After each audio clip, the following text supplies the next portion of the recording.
अस्सलाम वालेकुम बच्चों, मेरा नाम खुर्रम सयाल है और आप देख रहे हैं मल्टी मैथमेटिक्स का चैनल। और डियर स्टूडेंट्स, एक्सरसाइज हमारी 6.4 कॉनिक सेक्शन, आपको पता है कॉनिक सेक्शन एफएससी पार्ट 2 में पढ़ाया जाता है चैप्टर नंबर 6 के अंदर। तो ये एक्सरसाइज बच्चों हमारी 6.4 है और क्वेश्चन नंबर 2 हम कंप्लीट कर चुके थे लेक्चर नंबर 122 में। ये लेक्चर नंबर 123 है और इसमें हमने एक्सरसाइज 6.4 के क्वेश्चन नंबर 3, 4 और 5 डिस्कस करने हैं। तो बच्चों बहुत इजी सवाल हैं। इनमें क्वेश्चन नंबर 3 और 5 जो है वो तो शॉर्ट क्वेश्चन के लिए इम्पोर्टेंट हैं और जो क्वेश्चन नंबर 4 है वो लॉन्ग के लिए बहुत इम्पोर्टेंट है। तो देखते हैं बच्चों कि किस तरीके से हमने इन पैराबोला के क्वेश्चंस को सॉल्व करना है, किस तरीके से इनका सॉल्यूशन हो सकता है, इन आइडियाज़ को समझना है। तो बच्चों लेक्चर शुरू करने से पहले आप देख लीजिए कि अगर आपने चैनल को सब्सक्राइब किया हुआ है तो वेरी गुड। अगर चैनल को सब्सक्राइब नहीं किया हुआ तो डियर स्टूडेंट्स पहले चैनल को सब्सक्राइब कर लीजिए ताकि हमारा आपस में सिलसिला जुड़ा रहे और आगे मैं नेक्स्ट जो भी लेक्चर अपलोड करूँ आपको उसका जो नोटिफिकेशन है वो मौसूल हो। तो डियर स्टूडेंट्स शुरू करते हैं हम अपने क्वेश्चन को। तो बच्चों आप लोगों ने ना ये बात ज़रा जहन में रखनी है कि क्वेश्चन को पढ़ना एक फ़न है मैथमेटिक्स के अंदर, ये एक आर्ट है। और अगर आपको वो तरीक़ाकार समझ आ जाए कि क्वेश्चन को पढ़ना कैसे है, उसके मुताबिक फिर आपने जो उसकी डिमांड है वो आपने पूरी कैसे करनी है, तो मेरा ख़्याल है कि आपके लिए मैथमेटिक्स जो है वो आसान हो जाएगी। तो डियर स्टूडेंट्स यहाँ पर देखिए क्वेश्चन नंबर 3 में लिखा हुआ है find an equation of the parabola having its focus. अब पैराबोला का जो फोकस है वो कहाँ पर है? At the origin. बच्चों ये बात उसने हमें बता दी है कि पैराबोला का जो फोकस है वो हमारे पास ओरिजिन पर है एंड डायरेक्ट्रिक्स पैरेलल टू। अब इसके दो जुज़ हैं। डायरेक्ट्रिक्स जो है एक में एक्स एक्सिस के पैरेलल है और एक में वाई एक्सिस के बच्चों पैरेलल है। तो अब दो पार्ट हैं, ये अलग अलग करेंगे। एक पार्ट मैं कर लूँगा, एक पार्ट आप कर लीजिएगा। तो बड़ा सिंपल सा फिनोमिना है। देखिए सॉल्यूशन में हम लिखते हैं कि मेरे पास, अब मैं पहले ना इसकी डायग्राम बना लेता हूँ। डायग्राम अगर हम बना लेंगे ना तो आपको बहुत ईजी हो जाएगा। देखो बच्चों उसने मुझे ये कहा हुआ है कि फोकस जो है वो ओरिजिन पर है, तो इसका मतलब है ये जो ओरिजिन है यही पॉइंट हमारा फोकस है। लो जी, हो गई बात क्लियर। अब इसके बाद वो कहता है कि एक्स डायरेक्ट्रिक्स जो है ये पैरेलल टू एक्स एक्सिस है। फर्स्ट पार्ट में सॉल्व करने जा रहा हूँ। डायरेक्ट्रिक्स एक्स एक्सिस के पैरेलल है, यानी ये मेरे पास एक्स एक्सिस है और ये क्या है? वाई एक्सिस है। तो इसका मतलब है जो पैराबोलिक पाथ का जो डायरेक्ट्रिक्स बन रहा है वो एक्स एक्सिस के पैरेलल है। तो बच्चों मैं यहाँ पे डायरेक्ट्रिक्स लाइन ये बना लेता हूँ। अब अगर ये डायरेक्ट्रिक्स लाइन है तो इसका मतलब है कि पैराबोला का ओपन अपवर्ड होगा। तो बच्चों यहाँ पर ना हमें ये बात समझनी है कि पैराबोला का ओपन डाउनवर्ड भी तो हो सकता है ना, कि मतलब डायरेक्ट्रिक्स अगर ऊपर बन जाए ओपन डाउनवर्ड हो जाए, तो ये भी हो सकता है। कोई एज सच इशू वाली बात नहीं है। उसने चूँकि हमें ये नहीं बताया कि पैराबोला का ओपन अपवर्ड है या डाउनवर्ड है, इसलिए हम अपनी मर्ज़ी से इसको कंसिडर कर रहे हैं कि हम इसका पैराबोला जो है वो अपवर्ड लेते हैं। तो बच्चों अब देखें मैंने यहाँ पे कुछ कंडीशंस पूरी कर दी हैं कि फोकस को मैंने ओरिजिन पे रख दिया, वर्टेक्स यहाँ पर आ जाएगा, ये डायरेक्ट्रिक्स हो जाएगी। अब बच्चों मुझे ये बात मालूम है कि फोकस से वर्टेक्स तक का जो फासला होता है वो स्मॉल ए होता है और इसी तरीके से वर्टेक्स से डायरेक्ट्रिक्स तक का जो डिस्टेंस है वो भी क्या है? ए है। तो अब अगर ये ये डायरेक्ट्रिक्स जो है ये 2A यूनिट यानी A 2 टाइम्स है ना, तो 2A यूनिट अगर डाउन हुई है ओरिजिन से तो इसका मतलब है इसकी इक्वेशन होगी डायरेक्ट्रिक्स की y is equal to -2A। y is equal to -2A। तो अब यहाँ पे मैं ये लिखूंगा अकॉर्डिंग टू कंडीशन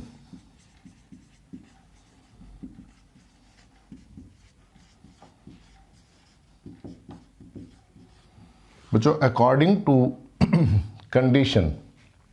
अब सिलसिला क्या है? देखो अकॉर्डिंग टू कंडीशन में यहाँ पे लिखता हूँ कि F00 बी अ फोकस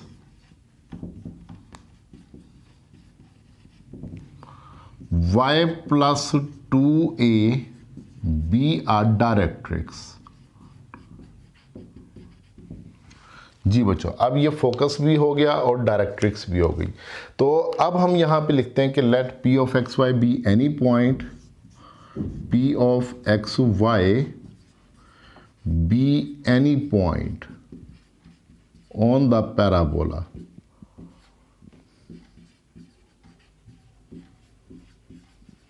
तो इसका मतलब ये हुआ कि अगर ये पैराबोलिक पाथ पर p ऑफ एक्स वाई कोई पॉइंट यहाँ पर मौजूद है तो हम थ्योरी के हिसाब से, हम डेफिनेशन के हिसाब से जानते हैं कि पॉइंट का फोकस से फासला और पॉइंट का डायरेक्ट्रिक्स से फासला सेम होगा। यानी फोकस से फासले को पी एफ कह देंगे और डायरेक्ट्रिक्स से फासले को पी एम कह दिया जाएगा। तो इसका मतलब ये हुआ कि हमारे पास पी एफ जो है वो इक्वल है किसके, पी एम के। पॉइंट से फोकस का फासला और पॉइंट का डायरेक्ट्रिक्स जो डिस्टेंस है वो क्या है, इक्वल है। अब यहाँ से आगे ये मेरे पास पॉइंट लिखा हुआ है जी P of X comma Y. तो बच्चों पॉइंट का फोकस से फासला लेना है तो बड़ा आसान सा काम है, डेफिनेशन इस्तेमाल करनी है, नथिंग एल्स, कुछ भी नहीं है। देखिए जस्ट आपने करना है जी under root x minus zero square plus हो जाएगा y minus zero square is equal to point का डायरेक्ट्रिक्स से जो फासला लेंगे वो क्या है। देखिए ये डायरेक्ट्रिक्स हमारे पास इक्वल टू ज़ीरो बनी हुई है। अब आपको पता है कि एक पॉइंट का लाइन से डिस्टेंस लेने का फार्मूला क्या है, वाई की जगह वाई पुट हो जाएगा y plus 2a mod over under root coefficient of x square plus coefficient of Y square. तो डियर स्टूडेंट्स आप लोगों ने जस्ट इसको सिंप्लीफाई करना है और आपका जो आंसर है वो कैलकुलेट हो जाएगा। देखिए आपने क्या करना है, बोथ साइड अब पहले तो स्क्वायरिंग कर लेनी है ताकि अंडर रूट ख़त्म हो।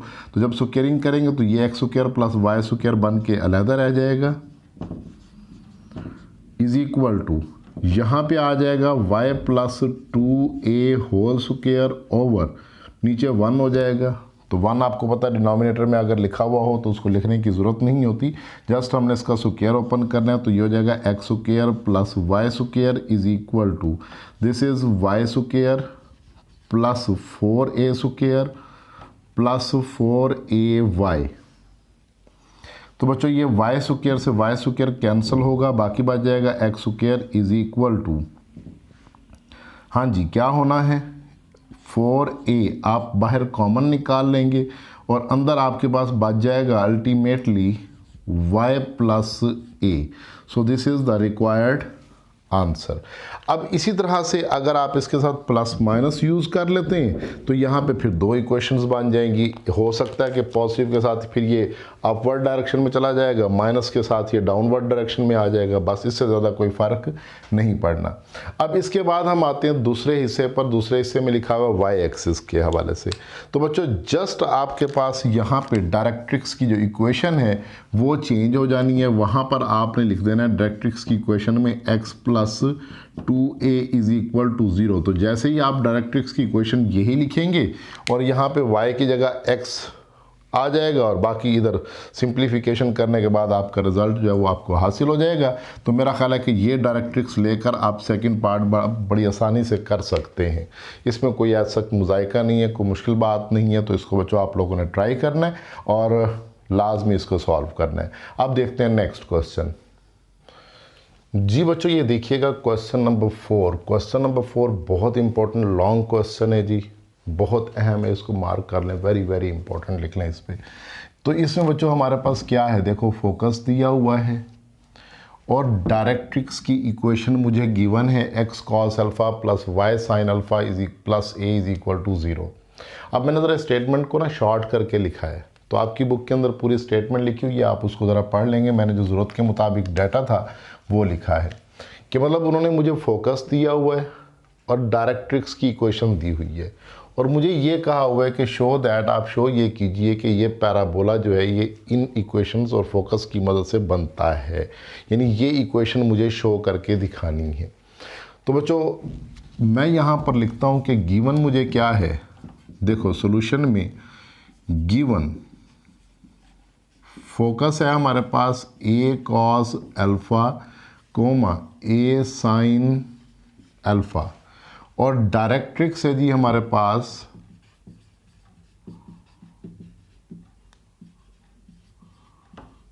X cos alpha plus y sine alpha plus a is equal to 0। ये फोकस हो गया, ये क्या हो गई, डायरेक्ट्रिक्स हो गई। तो बच्चों अब हमने ये पैराबोला की इक्वेशन क्या करके दिखानी है जी, शो करके दिखानी है। तो इसका मतलब ये हुआ कि यहाँ पे फिर मैं वो डेफिनेशन इस्तेमाल करूँगा, मैं यहाँ पर लिखूँगा बाय डेफिनेशन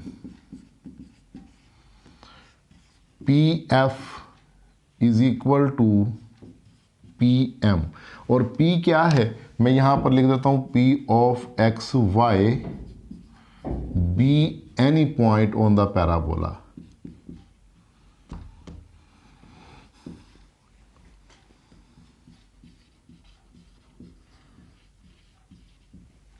जी बच्चों, P of x Y be any point on the parabola. तो अब इसका मतलब ये हुआ कि पी एफ का डिस्टेंस और पी एम का डिस्टेंस क्या होगा, बराबर होगा। तो मैं यहाँ पे अंडर रूट लिखता हूँ, under root x minus a cos alpha whole square plus y minus a sine alpha whole का स्क्वायर इज इक्वल टू, जी बच्चों, पी एम पॉइंट का लाइन से डिस्टेंस। तो ये हो जाएगा हमारे पास मॉड एक्स की जगह एक्स पुट होगा x cos alpha plus y sine alpha plus a mod over under root coefficient of x square plus coefficient of Y square. तो बच्चों ये अब मैंने यहाँ पे लिख लिया पूरा फार्मूला। ये आपको पता है कि एक पॉइंट का लाइन से डिस्टेंस लेने का यही फार्मूला है। चैप्टर नंबर 4.3 में जो आखिरी 26, 27, 28 क्वेश्चन हैं उसमें ये लिखा हुआ है, तो वहाँ पे हमने ये पढ़ा था। तो अगर किसी ने नहीं पढ़ा हुआ तो फिर मैं चाहूँगा कि आप पहले 4.3 का लेक्चर देख लीजिए। और बच्चों अगर आपको वीडियो क्वालिटी का इशू आ रहा हो तो वीडियो क्वालिटी अपनी लाजमी ठीक कर लीजिए, क्योंकि मेरा जो लेक्चर है वो 1080 पॉइंट पे बन रहा है, तो इसलिए आपके पास वीडियो ब्लर नहीं आनी चाहिए। अगर आ रही है तो डेफिनेटली आपकी वीडियो क्वालिटी जो है वो लो हुई पड़ी है, उसको ठीक कर लीजिए। तो डियर स्टूडेंट्स, अब यहाँ से आपने स्क्वायर रूट को ख़त्म करना है। जब स्क्वायर रूट ख़त्म होगा तभी तो सवाल आगे हल होगा। अब देखो मैं यहाँ पर लिखता हूँ कि ये cos square alpha plus sine square alpha ये किसके इक्वल है जी, 1 के इक्वल है। वेरी गुड बच्चों, ये आपको पता है 1 होता है, तो इसकी जगह हम 1 का रूट लेंगे तो 1 ही हो जाएगा। बात ख़त्म हो गई, जान छूट गई हमारी इससे। अब मैंने क्या करना है, बोथ साइड स्क्वायरिंग करनी है ताकि स्क्वायर रूट ख़त्म किया जाए। तो बच्चों दोनों तरफ जब स्क्वायर लेंगे तो मैंने ज़रा यहाँ पे टाइम बचाने के लिए इसी स्टेप में स्क्वायर लगा दी है। आप लोगों ने टाइम सेव नहीं करना, आपने अगला स्टेप लिखना है, अगले स्टेप में स्क्वायर लेना है। भाई मैंने तो पेपर नहीं ना देने, मैंने तो नंबर नहीं ना लेने, आप लोगों ने नंबर लेने ना। तो अब ज़रा वजाहत के साथ आप लिखिएगा ताकि आपकी कोई गड़बड़ेशन ना हो, कोई प्रॉब्लम ना आए।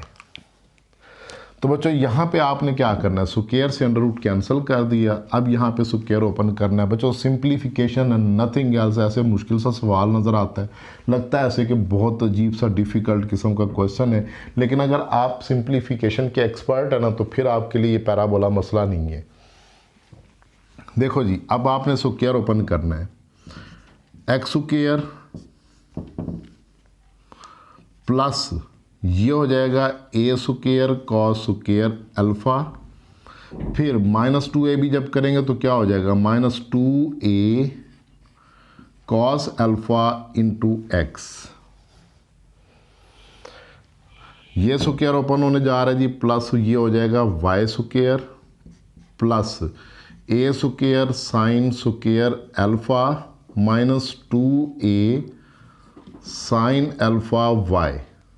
बच्चों इक्वल्स टू, इक्वल के बाद जरा वो यहाँ पे मुझे थोड़ा सा डाटा ज़्यादा चाहिए, क्योंकि ये बना हुआ है a plus b plus c whole का स्क्वायर, तो मुझे फिर काम ज़्यादा करना होगा। तो मैं यहाँ पर देखें लिखता हूँ पहले a का square, so this is x square cos square alpha plus फिर हो जाएगा बी का स्क्वायर यानी y square sine square alpha, फिर प्लस ए स्क्वायर आ जाएगा। इसके बाद आपने करना है जी प्लस 2ab, तो ये हो जाएगा plus 2 sine alpha cos alpha x y. जी बच्चों 2ab हो गया। अब 2bc करेंगे तो 2 को जब bc के साथ मल्टीप्लाई करेंगे तो plus 2a sine alpha y हो जाएगा। फिर जब 2ac करेंगे तो यहाँ पे आ जाएगा प्लस 2a कॉस अल्फा और x हो जाएगा। जी बच्चों ये मैंने स्क्वायर ओपन कर लिया है। अब मुझे इसकी क्या करनी है, सिंप्लीफिकेशन करनी है।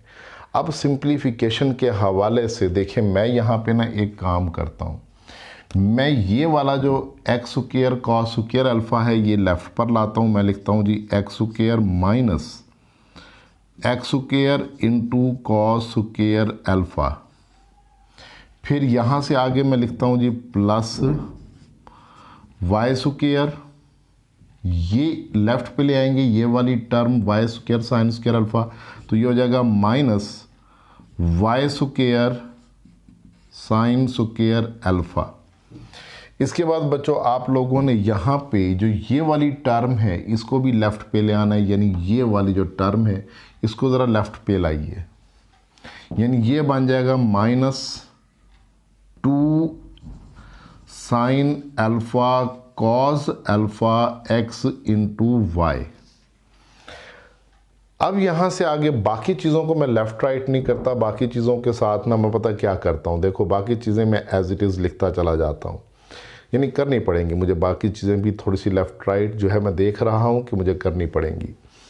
बच्चों अब यहाँ पर देखें इस हिस्से में से ये जो रेड कलर से मैं अंडरलाइन कर रहा हूँ इनमें से देखो ए स्क्वायर कॉमन आता है आपके पास, तो ए स्क्वायर अगर हम बाहर बच्चों कॉमन निकाल लें तो अंदर बच जाएगा हमारे पास cos square alpha plus sine square alpha is equal to जी। अब यहाँ से आगे बच्चों ये लिखा हुआ है plus a square right side में देखिएगा। अब जिसको मैं ये ग्रीन कलर से अंडरलाइन कर रहा हूँ ये वाला हिस्सा देखें, ये देखें और ये दो वैल्यूज़ देखें, इनको अगर हम इकट्ठा करें तो क्या बनेगा हमारे पास, कुछ सीन आपको समझ में आता है। देखो ये minus 2a cos alpha x है, ये plus 2a cos alpha x है, तो ये माइनस वाला बच्चों इधर जाकर इसके साथ ऐड होगा तो plus 4a cos alpha x रह जाएगा। फिर माइनस 2 उधर जाके प्लस होगा, प्लस 2 और वो प्लस 2, तो 4a कॉस अल्फ़ा रह जाएगा। इसके बाद ये minus 2a sine alpha Y जाके इसके साथ ऐड होगा तो प्लस ये हो जाएगा 4a साइन अल्फ़ा वाई। जी अब बच्चों ज़रा देखिएगा, अब करीब हैं बहुत ज़्यादा, देखिए एक स्टेप के अंदर हम करीब पहुंच चुके हैं अपने प्रूफ के। इसमें से एक्स स्क्वायर कॉमन लेना है आपने, एक्स स्क्वायर कॉमन हो जाएगा 1 minus cos square alpha plus इनमें से वाई स्क्वायर कॉमन लेना है तो ये हो जाएगा 1 माइनस साइन स्क्वायर अल्फ़ा। उसके बाद हो जाएगा minus 2 sine alpha cos alpha x y plus ये हो जाएगा ए स्क्वायर, और यहाँ पर ये जो आप देख रहे हैं cos square alpha plus sine square alpha बच्चों ये 1 हो गया, तो ए स्क्वायर इंटू 1 आंसर क्या हो जाएगा, ए स्क्वायर हो जाएगा। सो राइट हैंड साइड में अब ये लिखा हुआ है जी a square plus 4a cos alpha x plus 4a sine alpha y. ये बच्चों ए स्क्वायर से ए स्क्वायर क्या होगा, कैंसल होगा। अब ये हिस्सा बनेगा जी हमारे पास x square into 1 minus cos square की जगह ये लिखा जाएगा साइन स्क्वायर अल्फ़ा प्लस हो जाएगा y square into 1 minus sine square alpha किसके बराबर हो जाएगा, कॉस स्क्वायर अल्फ़ा के बराबर हो जाएगा। फिर लिखा जाएगा -2 sine alpha into cos alpha x y is equal to, यहाँ से और यहाँ से बच्चों 4a बाहर कॉमन आता है, तो 4a बाहर कॉमन निकालेंगे तो ये बनेगा कॉस अल्फ़ा एक्स प्लस हो जाएगा साइन अल्फ़ा वाई। जी बच्चों, अब यहाँ पे देखो ये फार्मूला कंप्लीट हो रहा है, a square plus b square minus 2ab, तो मैं इसका स्क्वायर लिखता हूँ जी x sine alpha minus y cos alpha whole square is equal to 4a into cos alpha plus cos alpha x plus sine alpha y. तो ये बच्चों मेरा रिज़ल्ट देखिए, यही तो शो करना था मैंने। देखिए x sine alpha minus y cos alpha लें जी, होल का स्क्वायर आ गया इक्वल टू 4a, मैंने कॉस अल्फ़ा बाद में लिखा हुआ है, उसने पहले लिखा हुआ है, जो भी है, तो cos alpha x plus sine alpha y. तो आपका ये रिज़ल्ट प्रूव हो गया, तो हेंस प्रूव्ड लिखेंगे और बस जान छुड़वाएंगे इससे। लो बच्चों, हेंस प्रूव्ड। मेरा ख्याल है कि अब आपको ये बात बहुत अच्छे तरीके से क्लियर हो गई है। तो ये वाले जो दो स्टेप है ना यहाँ पे, एक ये और एक ये बच्चों आप लोगों ने बार बार प्रैक्टिस करनी है, एक दो दफ़ा इसको प्रैक्टिस से गुजारना है ताकि ये स्टेप्स आपके बिल्कुल परफेक्ट हो जाएं, इनमें गलती ना रहे। तो इंशाल्लाह फिर आपका ये क्वेश्चन रुकता नहीं है, क्वेश्चन आपका बिल्कुल सॉल्व हो जाएगा, कोई प्रॉब्लम नहीं होगी। तो मेरा ख्याल है कि अगला क्वेश्चन हम नेक्स्ट लेक्चर में डिस्कस करेंगे, इस लेक्चर में हम नहीं करते। यहाँ पे आपकी प्रैक्टिस के लिए ये मैं लेक्चर ख़त्म कर रहा हूँ ताकि आप इसकी प्रैक्टिस कर लें इस क्वेश्चन की, और इंशाल्लाह नेक्स्ट लेक्चर में हम क्वेश्चन नंबर 5, 6, 7 जो भी जितना भी हो सकेगा वहाँ तक जाएंगे। तो लेकिन अगला लेक्चर लेने से पहले फिर आप लोगों ने करना क्या भला जी, चैनल को सब्सक्राइब करना है, और अगर हो सके, अगर वीडियो अच्छी लगी हो तो लाइक भी कर दीजिए, कोई पैसे नहीं लगते, यकीन करें बिल्कुल फ्री है, लाइक कीजिए। और बाकी यही है कि आपके जो डिज़र्विंग फेलोज़ हैं उनको ज़रूर ये चैनल बताइए, अगर आप तक पहुंच चुका है ये चैनल तो आप उनको ज़रूर ये बताइए ताकि उनकी रसाई में भी जाए, उनका भी फ़ायदा हो और मेरा जो मकसद है वो भी पूरा हो। तो इंशाल्लाह बच्चों नेक्स्ट लेक्चर में आपसे मुलाकात होगी, तब तक के लिए इजाज़त देंगे। अल्लाह हाफ़िज़।